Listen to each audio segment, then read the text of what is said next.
तुंगभद्रा नदी के किनारे एक दिव्य नगर था। उसमें आत्मदेव नाम के ब्राह्मण रहते थे। कोई संतान थी नहीं, यहां तक कि उनकी पत्नी से तो कोई संतान हुई ही नहीं। अगर कोई गाय भी पाल ले तो वो गाय भी बांझ हो जाती, गाय भी बछड़ा नहीं देती, ऐसी स्थिति। जो वृक्ष वो लगा दे बेचारे, वो उस वृक्ष में फल नहीं आते। जो वृक्ष अपने हाथ से लगा दे, उस वृक्ष में भी फल नहीं आते। कोई फल ले आकर के रख दे उनके यहां, तो रात भर में ही वो फल सड़ जाते थे। जो कि 10-10 दिन 20-20 दिन रखे रहे तो कोई फर्क न पड़े। सेव आप 10 दिन भी रखे रहिए घर में तो सड़ेगा नहीं। देखते हो ना, सेव आता है। मतलब ये दशा थी आत्मदेव ब्राह्मण की कि जो फल रखे हैं वो भी सड़ जाए। अंत में उनके दिमाग में बड़ी चिंता हुई। वैसे मैं क्या करूं, मैं मर जाऊं यही अच्छा है।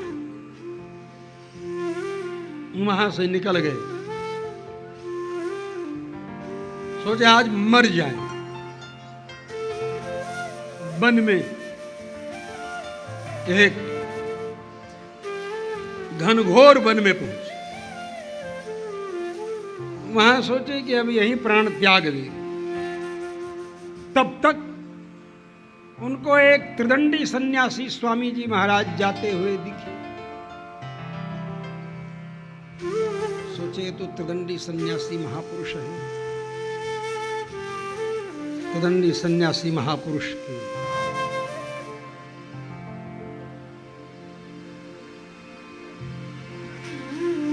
चरणों में जाकर के प्रणाम किया। उनकी खड़ाओं के ऊपर अपना मत्था पटकने लगे।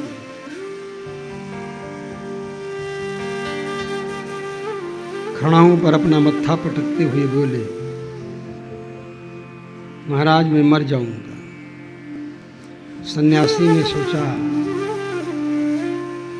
कि अगर मेरे देखते देखते मर जाएगा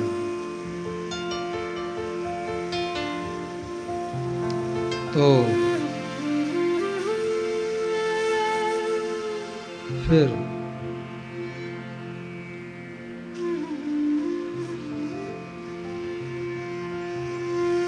हमको ब्रह्म हत्या लगेगी।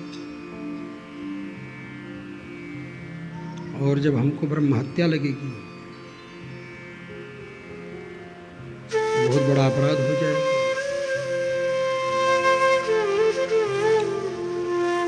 और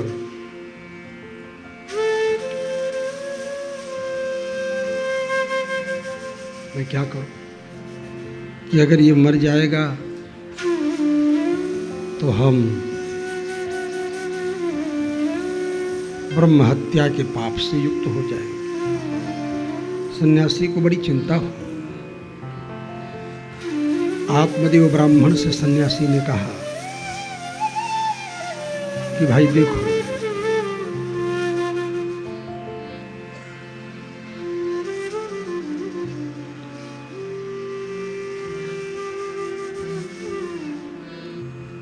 तुम क्यों मरना चाहते हो भाई मेरी खड़ाओं के ऊपर?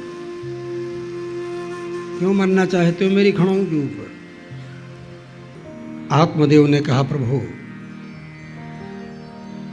हमारे कोई संतान नहीं, आप देखकर बताइए कि हमको संतान कब मिलेगी।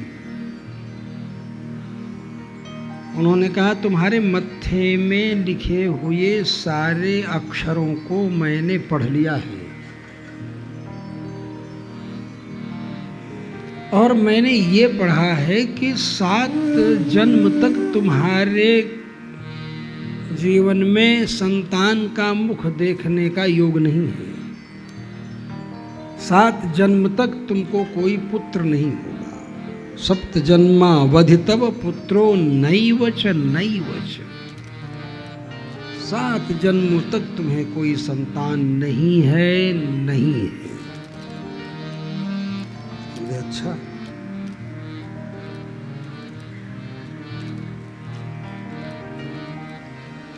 तो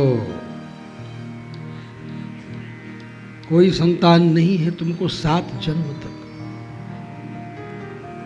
अब जब ऐसा कहा तो कहा मैं आपके चरणों में अपने प्राण त्याग दूंगा। और उसने त्रिदंडी सन्यासी महापुरुष के खड़ाऊं पर अपना सिर पटकना शुरू किया, अपना माथा पटकने लगा। तब उन्होंने कहा भाई तू मर मत जा मेरे खड़ाऊ पर सिर पटक के, नहीं मुझे ब्रह्म हत्या लगी। अच्छा चल कोई बात नहीं, मैं एक फल देता हूं, ये फल तू अपनी पत्नी को खिला देना, तुझे पुत्र प्राप्त हो जाएगा।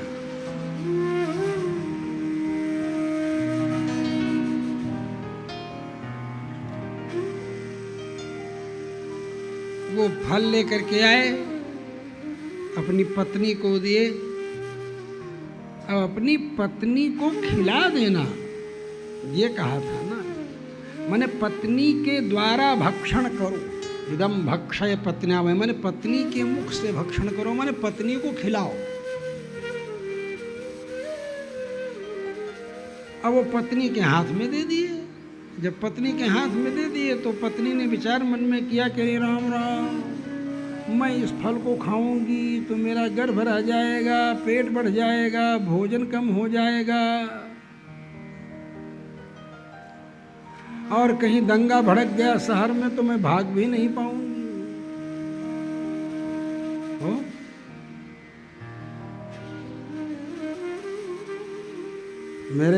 मेरे ख्याल से बांझ या विधवा यही 2 स्त्रियां सबसे ज्यादा सुखी हैं संसार में, समझे? बांझ या विधवा। बंध्या वा विधवा नारी सुखनी चेति में मति। या तो बंध्या बांझ या विधवा बेबा, यही सुखी। ये बहुत चिंता में पड़ी हुई थी, परेशान थी, तब तक इसकी बहन आ गई। उन्होंने कहा क्या चिंता कर रही हो? बोले इसलिए कि मेरा पेट फूलेगा, बच्चा होगा, मैं मर जाऊंगा। तिर्यक चेदागतो गर्भस्तदा में मरणम ध्रुव।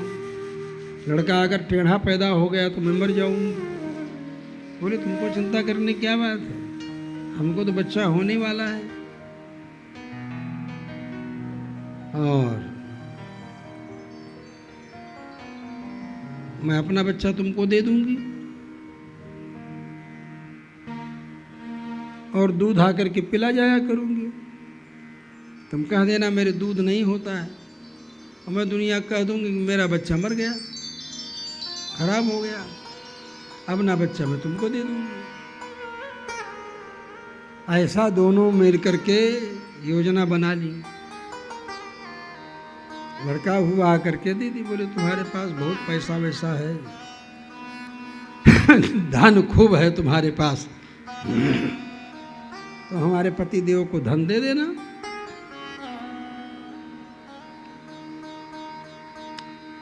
ले आकर के वो बच्चा। बोले और ये फल का क्या होगा? बोले ये फल तुम गाय को दे दो, बाबा जी का इम्तहान हो जाएगा कि कुछ दम है कि नहीं है। तो दंडी बाबा मैंने जिन्हों फल दिया है गाय को खिला दो। गाय को खिला दिया, उसको बच्चा हुआ। धुंधकारी जैसा पापी लड़का कहीं आत्मदेव जैसे सात्विक ब्राह्मण को कैसे मिलेगा? और भी ऋषि के प्रसाद से फल दिया था, तो फर्जी था ना।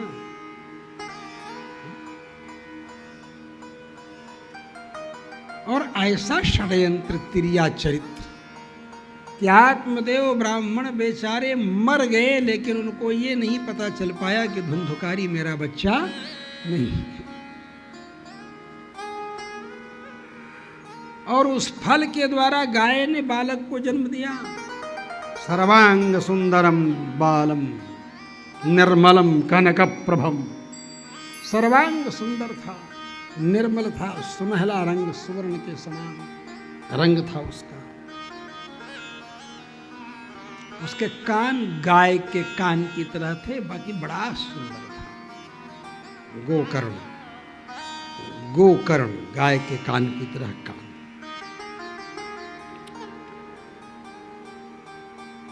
और धुंधुकारी बड़ा दुष्ट निकला। गोकर्ण पंडित हुआ, ज्ञानी हुआ। अपने घर में धुंधकारी का कर्तव्य देख करके गोकर्ण निकल गया कहीं बाहर। तो गाय का बछड़ा था, तो बालक था, पुत्र के रूप में हो गया, मनुष्य योनि के रूप में प्रकट हो गया। फल के प्रताप से गाय के कान की तरह कान थे उसके, लेकिन आत्मदेव तो उसी को ब्राह्मण, उसी को पुत्र के रूप में मानते थे। और धुंधकारी के पाप से, अत्याचार से त्रस्त छोटे छोटे बच्चों को लेकर के जाए, बोले देखो इस कुआं के अंदर, और बच्चे कुआं के अंदर देखना चाहें तो पीछे से पैर पकड़ करके कुआं में गिरा दे। कोई बूढ़ा बेचारा अंधा है और जा रहा है, लकड़ी से टेकते टेकते बोलता बाबा थोड़ा और दाहिने, थोड़ा और दाहिने, दाहिने करते हुए कुआं में गिरा देता है उसको। इतना नालायक था। उसकी बदमाशी से परेशान होकर के आत्मदेव ब्राह्मण बहुत दुखी रहते थे। फिर गोकर्ण ने ही कहा कि पिताजी ये क्या आप चक्कर में पड़े हुए हैं और दुखी रहते, छोड़ो, हटाओ, घर द्वार छोड़ करके जाओ, वन में निकल जाओ, बुढ़ापा आराम से बिताओ। गोकर्ण ने ऐसा उपदेश दिया।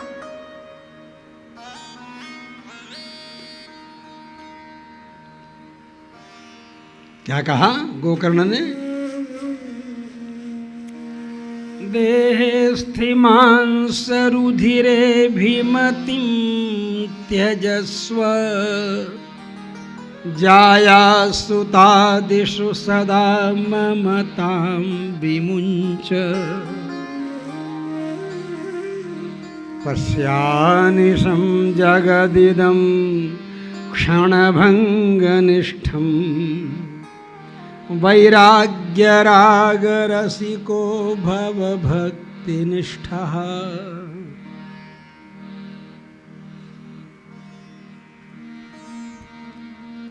आत्मदेव से गोकर्ण ने कहा, अपने शरीर में, इंद्रियों में, पत्नी में, पुत्र में, इन सब की आसक्ति का त्याग करो, ममता का त्याग करो। ये संसार क्षणभंगुर है, ये समझ करके वैराग्य रसिक बनो, वैराग्यवान बनो, भक्तिनिष्ठ बनो, धर्म का पालन करो, परमात्मा का ध्यान करो। सांसारिक धर्म जो है, दुनियावी व्यवहार, इनका परित्याग करो। साधु महापुरुष लोगों की सेवा करो, काम तृष्णा का परित्याग करो,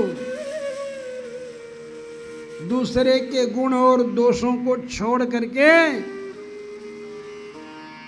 भगवान का चिंतन करते हुए, शालग्राम भगवान की सेवा करते हुए, श्रीमद् भागवत महापुराण के दशम स्कंध का पारायण करके भगवान के सुंदर गुणों का चिंतन करते हुए समय व्यतीत करो।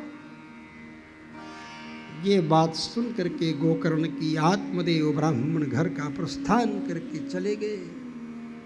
नित्य प्रति दशम स्कंध का पारायण करने के अभ्यास के फलस्वरूप भगवान श्री कृष्ण को प्राप्त हो गए। बोलो भक्त वत्सल भगवान की ये साधु महापुरुष, संत महापुरुष, संत चरित्र लोगों के उपदेश से, वो भी संत चरित्र गोकर्ण, धुंधकारी तो धूर्त है, और जब आत्मदेव ब्राह्मण घर चले गए तो धुंधुकारी अपनी माँ को ही मारना पीटना शुरू किया। कहाँ है बता पैसा, कहाँ है बता पैसा। अम्मा भी परेशान होकर के, त्रस्त होकर के कुआं में कूद करके आत्महत्या कर दी। क्या समझ, कुआं में कूद गई माँ, कुआं में कूद करके माता ने आत्महत्या कर दी। अब पति के साथ इस तरह धूर्तई करके धोखा करो, अपनी ही बहन के लड़के को अपना लड़का बता दोगी।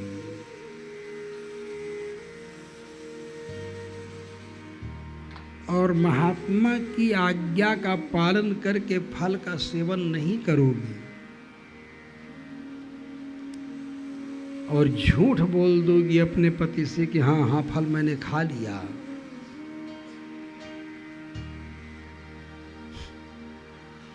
तो क्या भोगना तो पड़ेगा ना। हम लोगों की अयोध्या में एक कहावत कहते हैं, संझा दे सवेरे पावे पूत भतार के आगे आवे। आप शाम को दोगे तो सवेरे तुमको मिलेगा, मतलब जैसा कर्म करोगे वैसा परिणाम तुमको झेलना पड़ेगा। तो उसने षड्यंत्र पूर्वक धुंधुकारी को प्राप्त किया था, उसकी संतान तो था नहीं, उसका परिणाम भोगना पड़ा कि उसको कुआं में कूद करके आत्महत्या कर दुर्गति हुई। और धुंधुकारी अपने ऊपर किसी शासक को जब देखा नहीं, पहले तो कुछ आत्मदेव ब्राह्मण डांट देते थे, फटकार देते थे, अब तो पिताजी चले गए वन में, भगवान को प्राप्त हो गए। ये मनमाना करने लगा, अय्यासी करने लगा और 5 वेश्याओं को ले आकर के अपने घर में रख दिया। अब खाने को है नहीं तो कहीं चोरी करे, कहीं डकैती करे। एक दिन बहुत माल उड़ाया, इतना माल ले आया, इतना सोना चांदी हीरा। उन वेश्याओं ने समझा इतना माल ले आया है, राज कर्मचारी इसको जरूर पकड़ लेंगे, बहुत बड़ा कांड किया है और इसके साथ मैं भी मारी जाऊंगी। इसलिए उन 5 ने मिल करके उसको पलंग में सो रहा था, उसी में रस्सी से लपेट करके बांधा और गले के पास जब रस्सी आई तो थोड़ा जोर लगा करके खींचा। जोर लगा खींचा तो घों घों घों घों करने लगा, लेकिन मर नहीं रहा था। बदमाश आदमी जल्दी मरता भी तो नहीं, लफड़ा तो यही है। वो मर ही नहीं रहा था, मर नहीं रहा था। तो उन्होंने सोचा अब क्या करें, कैसे मरे ये। तो जलता हुआ चूल्हा का चैला, चूल्हा जल रहा था, उसी में चैला लकड़ी का जल रहा था, और जलता हुआ चैला उठा करके उसके मुंह में डाल दिया। जलता हुआ चैला मुंह में पड़ेगा तो क्या दशा होगी, मान लो, समझ लो। तप्तांगार समूहाश्च तन्मुखे ही विचिक्षिपुः। तप्तांगार समूहाश्च, तप्त अंगार, तपते हुए अंगार का समूह। एक अंगार नहीं, जलता चैला तो कितने अंगार होंगे, उसके मुंह में डाला तो मर गया। मर गया तो भयंकर प्रेत बना। और इधर यात्रा में, तीर्थ यात्रा में भ्रमण करते हुए गोकर्ण, उसको भी कहीं से खबर लग गई, समाचार मिला कि भाई मर गया। तो उसने भी सोचा कि चलो गया में पहुंचा हूं, गया में श्राद्ध कर दूं अपने भाई का। बड़ा भाई है, बड़ा भाई पिता की तरह होता है। अरे भाली, उनकी पत्नी से नहीं पैदा हुआ था आत्मदेव की, लेकिन उनकी गाय से पैदा हुआ था। तो गाय के मालिक तो आत्मदेव थे, तो उनकी गौशाला का बछड़ा उनका बछड़ा, तो उनकी गौशाला का बछड़ा तो उन्हीं का बछड़ा, तो उन्हीं का बेटा माना गया ना गोकर्ण। समझ रहे हो ना मेरी बात तुम लोग। इसलिए उसने गया में श्राद्ध किया। फिर सोचा पिताजी की पुस्तकें तो बहुत अच्छी थी, बहुत थी, चलें देखें। धूल चाट रही हूँ। धुंधुकारी को तो पढ़ना लिखना कुछ था नहीं, सारे पुराण सारे ग्रंथ रखे थे पिताजी के, चले देखें संभालें उनको। गोकर्ण आया, रात्रि में घर में रुका, ऐसा भयंकर स्वरूप धारण किए हुए सामने प्रेत प्रकट हुआ। कभी हाथी बन गया, कभी भैंसा बन गया, कभी इंद्र, कभी ऐसे रूप बना भेड़ बन गया, कभी बकरा बन गया, कभी सकृन्मेष सकृत हस्ती पुनश्च पुरुषो भवत्, फिर पुरुष के रूप में सामने प्रकट हो गया। तो गोकर्ण ने कहा, कस्तम उग्रतरो लोके, अरे इतना उग्र कौन है तू भाई प्रेत? तो धुंधुकारी बोलता है, अहम भ्राता त्वदीयोस्मि धुंधुकारी इति नामतः, मैं तो आपका भाई हूं, मेरा नाम धुंधुकारी है।